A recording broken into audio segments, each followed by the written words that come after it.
El tren de los espíritus. Dicen que algunas historias no deberían contarse, porque al pronunciarlas se despiertan cosas que deberían permanecer dormidas. Pero esta es una de esas leyendas que resurge como un silbido lejano en las noches más oscuras de Bogotá. Todo comenzó en el año 1962, cuando un tren de pasajeros conocido como el Expreso Andino desapareció sin dejar rastro en la ruta que conectaba Bogotá con un pequeño pueblo en las montañas. El caso fue documentado. Los periódicos de la época hablaron de ello con cautela. Y aunque las investigaciones oficiales no llegaron a nada, los rumores nunca murieron. Lo llaman el tren de los espíritus. Aquella noche, el clima era hostil. Una tormenta eléctrica azotaba la región con una furia inusual, iluminando la cordillera como si la naturaleza misma tratara de advertir algo. El Expreso Andino, un tren de lujo que transportaba comerciantes, familias y algunos viajeros solitarios, partió de la estación central de Bogotá a las 8:30 de la tarde con destino a La Calera. Según los registros, llevaba 78 pasajeros a bordo, además del maquinista y su asistente. Todo parecía normal al principio. Los vagones estaban llenos de risas, conversaciones y el sonido metálico de las ruedas sobre los rieles. Pero algo extraño ocurrió cuando el tren cruzó un viejo túnel cerca de un paraje conocido como el Desfiladero del Olvido. Esa fue la última vez que alguien lo vio. Si te está gustando este video, quédate hasta el final, dale like, suscríbete y activa la campanita para más videos. Según los testimonios de los pocos sobrevivientes que llegaron a hablar antes de perder la cordura, el ambiente dentro del tren cambió drásticamente al entrar al túnel. Una mujer que viajaba con su hijo dijo haber sentido un frío antinatural. El aire se volvió denso, como si el tren hubiera cruzado a otro lugar, declaró años después. Las luces de los vagones parpadearon, en el reflejo de las ventanas, algunos pasajeros juraron ver figuras que no deberían estar allí. Hombres altos y oscuros con sombreros antiguos, mirándolos desde afuera, aunque el tren estaba en movimiento. Un testigo, un sacerdote que viajaba al pueblo para oficiar una misa, mencionó haber oído un susurro que recorría todo el vagón, aunque nadie estaba hablando. No eran voces humanas, explicó con los ojos vidriosos antes de encerrarse en un monasterio y nunca hablar del tema de nuevo. Cuando el tren salió del túnel, algo había cambiado. Según relatos posteriores, los relojes de los pasajeros estaban detenidos en las 9:33 de la noche, aunque habían entrado al túnel apenas 5 minutos antes. Pero lo más extraño no era el tiempo perdido, sino la sensación de que el tren ya no estaba en el mismo mundo. Unos kilómetros más adelante, el tren se detuvo de repente en medio de la nada. Los pasajeros miraron por las ventanas, pero todo estaba envuelto en una niebla espesa que no permitía distinguir nada más allá de unos pocos metros. Entonces comenzaron los gritos. Los pasajeros de los vagones traseros dijeron haber escuchado un estruendo, como si algo enorme hubiera caído sobre el techo. Los niños comenzaron a llorar, y algunos adultos intentaron abrir las puertas para salir, pero los mecanismos parecían atascados. Los gritos crecieron en intensidad, pero nadie pudo determinar de dónde venían. Un joven comerciante aseguró haber visto cómo una sombra alargada cruzaba por el pasillo del vagón de primera clase.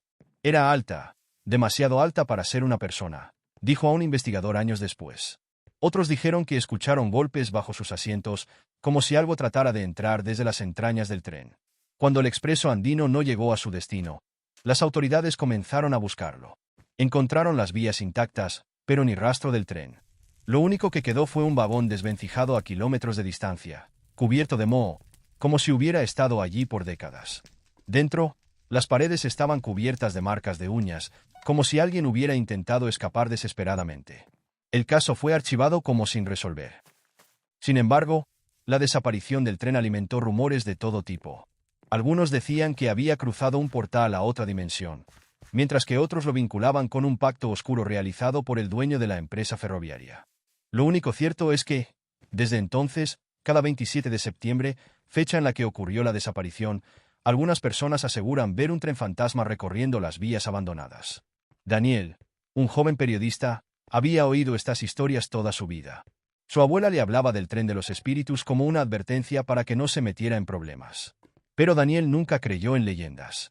Para él, era solo un mito urbano que había crecido con el tiempo. En el aniversario número 63 de la desaparición, decidió investigar por su cuenta. Llevaba meses revisando archivos, entrevistando a testigos y recopilando testimonios. Había algo que lo inquietaba profundamente. Casi todos los relatos coincidían en detalles que eran demasiado específicos para ser inventados. Daniel convenció a su amigo Santiago, un fotógrafo aficionado, de acompañarlo. Su plan era simple: recorrer las vías abandonadas cerca del desfiladero del olvido en la noche del 27 de septiembre. Querían capturar cualquier evidencia, aunque fuera solo para desacreditar la leyenda. Llegaron al lugar alrededor de las 10 de la noche. La noche estaba fría, y la luna apenas lograba iluminar el paisaje.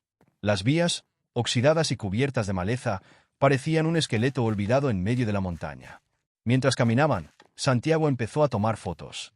¿Escuchaste eso?, preguntó Daniel de repente. Un sonido lejano, como un silbido, resonó en el aire. Era un sonido metálico y lúgubre que parecía venir de todas partes y de ninguna a la vez. Santiago trató de bromear para calmar los nervios, pero su voz temblaba. A medida que avanzaban, la niebla comenzó a espesarse.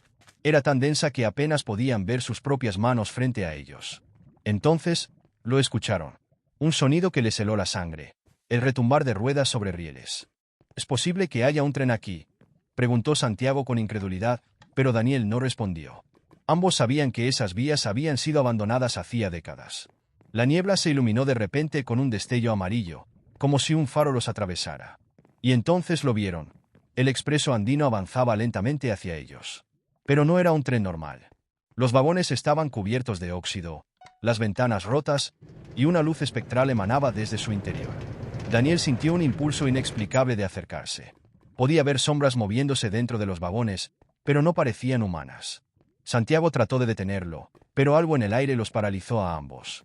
La locomotora se detuvo frente a ellos con un chirrido ensordecedor, y la puerta de uno de los vagones se abrió. La primera parte termina aquí, pero lo que ocurre dentro del tren es algo que cambiará para siempre la vida de Daniel y Santiago. ¿Qué secretos esconde el expreso andino? ¿Qué fue lo que realmente ocurrió aquella noche de 1962? ¿Y qué conexión tienen ellos con esta historia? Si quieres saber cómo continúa, en la segunda parte te contaré los horrores que enfrentaron al cruzar las puertas del tren de los espíritus. El tren aguardaba inmóvil frente a ellos, envuelto en un silencio que era más aterrador que el propio ruido.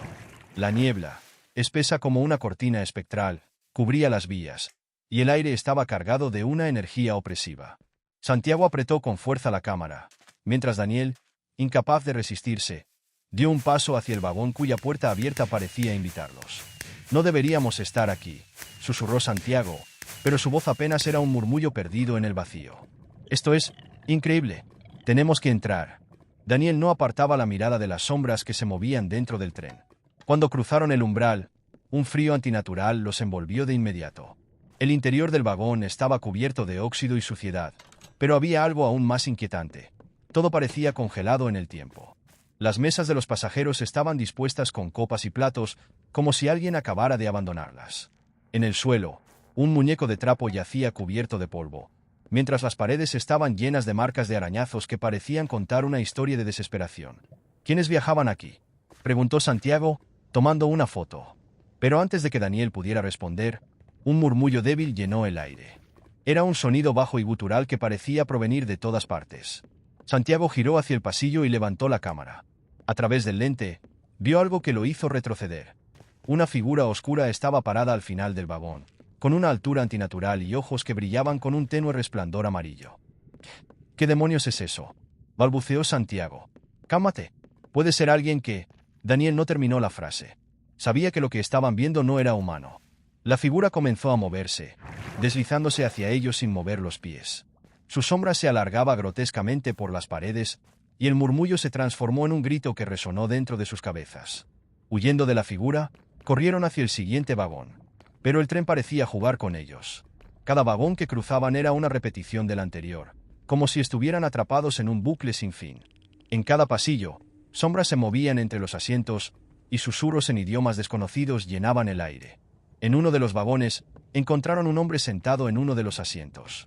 Llevaba un traje pasado de moda y tenía un periódico entre las manos. Daniel se acercó lentamente, tratando de llamar su atención, pero cuando puso una mano sobre su hombro, el hombre giró la cabeza de golpe. Su rostro estaba vacío, sin ojos ni boca, pero su cuello comenzó a emitir un crujido espantoso mientras su cabeza giraba más de lo normal. Santiago gritó y tiró de Daniel, alejándolo del hombre, que ahora se levantaba lentamente. Ambos corrieron hacia otro vagón, pero algo estaba claro. El tren no los iba a dejar salir fácilmente. Finalmente, llegaron a un vagón diferente. Las paredes estaban cubiertas de espejos, todos cubiertos de una fina capa de polvo. Pero lo que reflejaban no era normal. Daniel y Santiago se miraron en los espejos y vieron versiones distorsionadas de ellos mismos, más pálidos, con ojos hundidos y una expresión de terror absoluto. «Esto no está pasando, no puede estar pasando», susurró Santiago, pero los reflejos comenzaron a moverse de manera independiente. Los dobles en los espejos golpeaban el cristal desde el otro lado, como si intentaran escapar. De pronto, una de las imágenes habló. «¿Por qué volvieron? Ustedes nos dejaron aquí». Ambos retrocedieron aterrorizados mientras los espejos se rompían uno por uno, liberando sombras que comenzaron a deslizarse por el vagón. Desesperados, continuaron avanzando hasta llegar a la locomotora. Allí encontraron al maquinista, pero no era humano.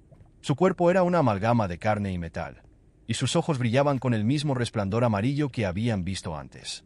«Bienvenidos de nuevo», dijo el maquinista, con una voz que resonaba como el chirrido de metal contra metal. «¿Qué es este lugar?», preguntó Daniel, temblando. «Esto no es un lugar», respondió el maquinista. «Es un destino. Todos terminan aquí eventualmente». El maquinista levantó una mano, y de las paredes comenzaron a surgir figuras sombrías que se acercaban lentamente. Santiago intentó tomar una foto, pero su cámara explotó en chispas cuando apretó el obturador. «Tienen que decidir», dijo el maquinista. «O se quedan como pasajeros, o conducen el tren». Daniel y Santiago entendieron que no había salida fácil. Las sombras los rodeaban, y el aire se volvía más pesado con cada segundo. En un último acto de desesperación, Santiago empujó a Daniel hacia la puerta de emergencia. «¡Pre!», gritó Santiago. «No puedo dejarte aquí», respondió Daniel. «Vete. Uno de nosotros tiene que salir». Antes de que Daniel pudiera protestar, Santiago abrió la puerta y lo empujó afuera. Daniel cayó sobre la grava al lado de las vías, mientras el tren comenzaba a moverse.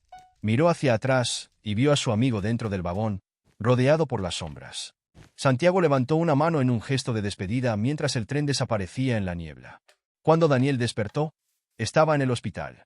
Había sido encontrado inconsciente cerca de las vías abandonadas, con una fractura en la pierna. Intentó explicar lo que había ocurrido, pero nadie le creyó. La cámara de Santiago apareció destrozada junto a él, pero las fotos que había tomado no mostraban nada fuera de lo normal. Desde entonces, Daniel vive atormentado por lo que vio. Cada 27 de septiembre, se despierta en mitad de la noche, escuchando el sonido de un tren que se acerca. Y aunque nadie más lo ve, sabe que está allí, esperando. Sabe que algún día volverá, porque el tren de los espíritus nunca deja escapar a nadie del todo.